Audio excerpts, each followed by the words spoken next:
Hello everyone. आज हम Africa महाद्वीप की प्रमुख झीलों के बारे में, प्रमुख नदियों के बारे में और उसके पर्वतों के बारे में अच्छे से समझ लेते हैं, देख लेते हैं। मैप के आधार पर हम उनको देखते हैं ताकि लोकेशन हमें एकदम क्लियर हो जाए। सबसे पहले बात करते हैं झीलों की। सबसे पहले देखते हैं विक्टोरिया झील। विक्टोरिया झील अफ्रीका महाद्वीप की सबसे बड़ी झील है। इसका क्षेत्रफल 69,500 वर्ग किलोमीटर है, ठीक है। और अफ्रीका की सबसे बड़ी झील है ये। 3 देशों की सीमा को टच करती है, युगांडा, केन्या, तंजानिया, ओके। और यह भ्रंश घाटी में ही है। अफ्रीका का जो भ्रंश घाटी क्षेत्र है उसी में बनी हुई है ये झील। और विश्व की तीसरी सबसे बड़ी झील है विक्टोरिया। इसकी सबसे बड़ी झील कैस्पियन सागर है, नंबर 2 सुपीरियर सागर है, सुपीरियर झील है, नंबर 3 विक्टोरिया झील, ओके। इसके बाद बात करते हैं टंगानिका झील। यहाँ पे आप देख रहे हैं टंगानिका झील। टंगानिका जो झील है विश्व की दूसरी सबसे लंबी झील है, ठीक है। टंगानिका विश्व की सबसे लंबी दूसरी झील है। यह तंजानिया, जायरे, बुरुंडी और जाम्बिया देशों के बीच विस्तृत है, ठीक है। और विश्व की सबसे गहरी झील बैकाल है। उसके बाद विश्व की सबसे गहरी दूसरी झील टंगानिका है, ओके।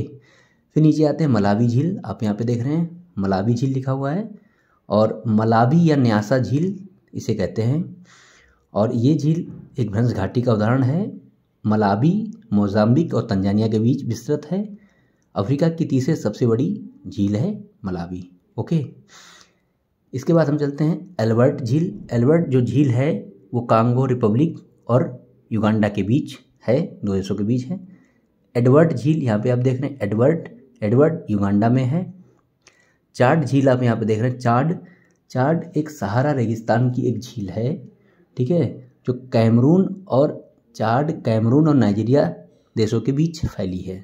चाड, कैमरून और नाइजीरिया देशों के बीच, ओके। बोल्टा झील यहाँ पर है। बोल्टा घाना में है, मानव निर्मित एक झील है बोल्टा। ये करीबा बांध जामेजी नदी पर, ये करीबा बांध में करीबा झील बनी हुई है। ये भी एक मानव निर्मित झील है, ओके। यहाँ पर ताना झील आप देख रहे हैं। ताना झील जो है ये यहाँ पर है इथियोपिया में। और ब्लू नील इस झील से निकलती है, ठीक है। इसके बाद बात करते हैं तुर्काना झील। तुर्काना झील आप इसकी लोकेशन ये देख रहे हैं। और तुर्काना झील को रोडोल्फ झील भी कहते हैं, रोडोल्फ, ठीक है। केन्या में और केन्या इथियोपिया के बीच में बॉर्डर पे तुर्काना झील है। तुर्काना भी UPSSC के पेट एग्जाम में पूछी गई थी, ठीक है। तो ये हो गई झीलें। अब इसके बाद हम बात करेंगे अफ्रीका की प्रमुख नदियों के बारे में, ठीक है। ये देखिए नील नदी है, भूमध्य सागर में गिर रही है। हम जानते हैं विश्व की सबसे लंबी नदी है कौन सी? नील। तो नील 2 नदियों से मिलकर बनी, श्वेत नील और ब्लू नील, इनसे मिलकर नील नदी बनी हुई है, भूमध्य सागर में गिरती है, ठीक है। और इस नदी को कहा जाता है मिस्र का वरदान, ठीक है। हेरोडोटस जो इतिहास के पिता थे उन्होंने नील नदी को मिस्र का वरदान कहा है, ओके। इसका जो डेल्टा है वो चापाकार का है और विश्व की सबसे लंबी नदी है ये, ओके। इसके बाद बात करते हैं नाइजर नदी की, ठीक है। नाइजर जो है वो सीरा लियोन देश, यहाँ पर सीरा लियोन देश से निकली है। और गिनी की खाड़ी में, ये गिनी की खाड़ी यहाँ पर गिर जाती है। अफ्रीका की तीसरी सबसे बड़ी नदी है, ओके। ये जायरे या कांगो नदी है।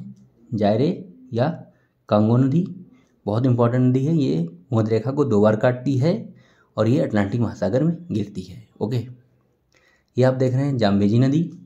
जाम्बेजी नदी बहुत इंपॉर्टेंट है, कटंगा पठार से निकलती है। और यहाँ पे मोजाम्बिक चैनल में, हिंद महासागर का एक एरिया है, क्षेत्र है, चैनल है मोजाम्बिक, वहाँ पे गिरती है, ठीक है। इस पर एक विक्टोरिया प्रपात है, ये देख रहे हैं आप, यहाँ बनाया गया है, विक्टोरिया प्रपात है। और करीबा बांध है, करीबा बांध पर करीबा झील बनाई गई। कई बार इस पर प्रश्न आ चुका है, ओके। इसके बाद नीचे लिम्पोपो नदी है। लिम्पोपो हिंद महासागर में गिरती है और मकर रेखा को 2 बार काटती है, प्रश्न आ चुका है। ड्रैकेंसबर्ग पर्वत के किनारे किनारे बहती है, ओके। इधर ऑरेंज नदी है। ऑरेंज नदी ड्रैकेंसबर्ग पर्वत से निकलती है और अटलांटिक महासागर में गिरती है, ठीक है। और ये प्रमुख इसकी झीलें हो गई। अब पर्वतों की बात करते हैं। एटलस पर्वत आप देख ही रहे हैं, ठीक है। और एटलस पर्वत अफ्रीका के पश्चिमी एरिया में है, पश्चिमी साइड में है। मोरक्को, अल्जीरिया और ट्यूनीशिया, ठीक है, मोरक्को, अल्जीरिया, ट्यूनीशिया में फैला हुआ है एटलस पर्वत। कई बार इस पे प्रश्न आ चुका है। यह 5 समांतर श्रेणियों में विभाजित है, जिनके नाम हैं ग्रेट एटलस पर्वत, एंटी एटलस पर्वत, मिडिल एटलस पर्वत, सहारा एटलस एंड मेरीटाइम एटलस, ठीक है। इसके बाद यहाँ पे आप देख रहे हैं ये ड्रैकेंसबर्ग पर्वत है, ठीक है। ड्रैकेंसबर्ग पर्वत ये दक्षिण अफ्रीका में ज्वालामुखी से निर्मित एक पर्वत है, ओके। तो ये यहाँ पे है, इस पे प्रश्न आ चुका है। यहाँ पे आप देख रहे हैं किलिमंजारो पर्वत। किलिमंजारो पर्वत एक ज्वालामुखी पर्वत चोटी है, शिखर है, जो अफ्रीका महाद्वीप की सबसे ऊंची चोटी है, ठीक है। तो आप इस मैप को अच्छे से समझ लें, आप इसको घर पे बना सकते हैं ताकि आपके सारे प्रश्न सही हो जाएं। आपको पता है वो कौन सी नदी, कौन सी झील कहाँ पर है, क्या लोकेशन है, उसके बारे में आप जानकारी इकट्ठा करके लिख सकते हैं ताकि आपके कोई भी प्रश्न गलत ना हो। समीक्षा अधिकारी के लिए बहुत इंपॉर्टेंट है। थैंक यू, धन्यवाद।